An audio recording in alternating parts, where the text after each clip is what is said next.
ગુજરાતીઓ સાચવીને રહેજો. આવનારા કેટલાક દિવસમાં બધાની હાલત ખરાબ થવાની છે. હું તમે બધા જ આવી ગયા એમાં કારણ કે ગુજરાત પર સૂર્યદેવ કોપાયમાન થયા છે. આકાશમાંથી રીતસર અગનગોળા વરસવાના છે.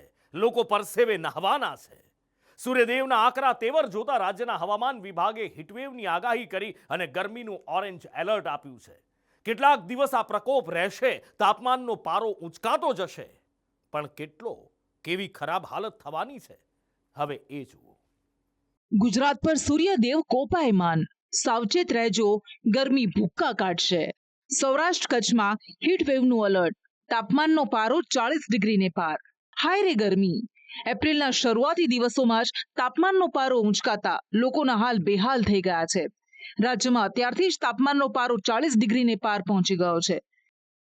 ગઈકાલે એટલે બુધવારે સુરેન્દ્રનગરમાં સિઝનનું સૌથી વધુ તાપમાન 42.8 ડિગ્રી નોંધાયું, જ્યારે અમદાવાદમાં 40.5 ડિગ્રી તાપમાન, તો ગાંધીનગરમાં પણ પારો 40.8 ડિગ્રીને પાર પહોંચ્યો.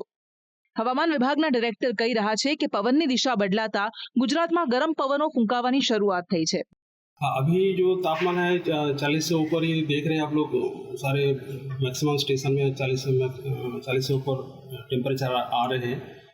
इसका मेन कारण है जो विंड का डायरेक्शन, पवन का जो दिशा है, नॉर्थ वेस्टर्ली या नॉर्दर्ली विंड आ रहा है, जो गर्म हवा है, इसके कारण ये तापमान बढ़ने का कारण है. હવામાન વિભાગ કહી રહ્યું છે કે હજુ તો આ શરૂઆત છે. આગામી કેટલાક દિવસ સહન ન થાય તેવી અંગ દઝાડતી ગરમી પડશે. આગામી 8 એપ્રિલ સુધી સૌરાષ્ટ્ર કચ્છમાં હીટવેવ રહેશે. D1 से लेकर D6, मतलब आज जो 3 तारीख है, 3 तारीख से लेकर 8 तारीख तक सौराष्ट्र कच्छ में हीट वेव का वार्निंग दिया गया है. इसमें D1 में जो डिस्ट्रिक्ट आ रहा है उसमें कच्छ आ रहा है और आपका कच्छ, पोरबंदर, राजकोट, जूनागढ़ आ रहा है. पोरबंदर में हम लोग ऑरेंज अलर्ट दिया है और बाकी जो 3 डिस्ट्रिक्ट है इसमें येलो कलर दिया गया है, येलो वार्निंग दिया गया है. આમ ગુજરાતમાં દિવસે ને દિવસે તાપમાનનો પારો ઊંચકાશે.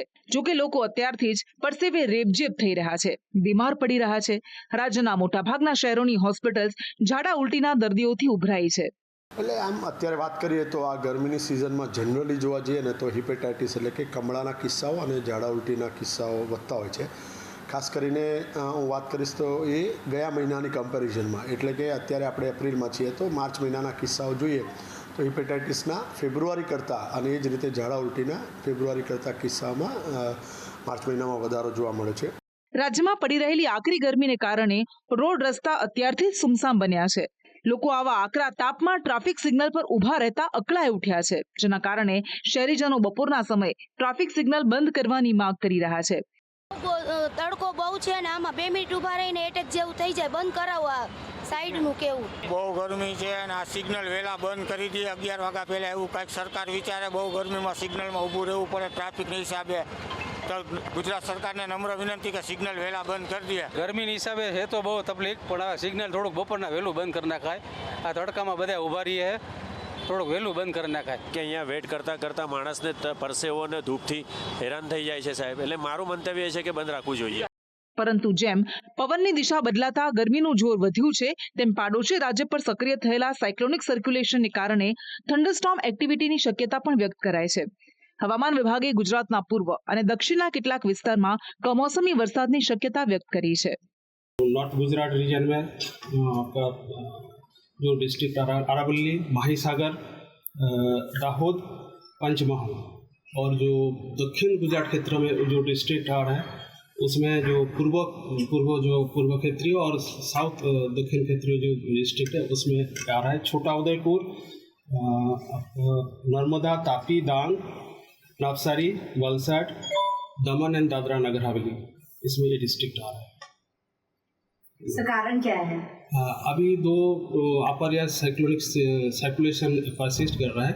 ये वेस्ट एमपी के ऊपर और एक मराठवाड़ा एंड मध्य महाराष्ट्र के ऊपर 2 साइक्लोनिक सर्कुलेशन परसिस्ट कर. આમ હાલ ગુજરાત પર એક નહીં પણ ડબલ આફત આવી છે. એક બાજુ આકરી ગરમીને કારણે હીટવેવની ચેતવણી અપાય છે, તો બીજી બાજુ પાડોશી રાજ્ય પરના સાયક્લોનિક સર્ક્યુલેશનને કારણે માવઠાની શક્યતા પણ વ્યક્ત કરાઈ રહી છે. ત્યારે ગુજરાતવાસીઓએ વાતાવરણમાં આવેલા આ પલટાથી મુશ્કેલી વેઠવા તૈયાર રહેવું પડશે. બ્યુરો રિપોર્ટ, સંદેશ ન્યૂઝ.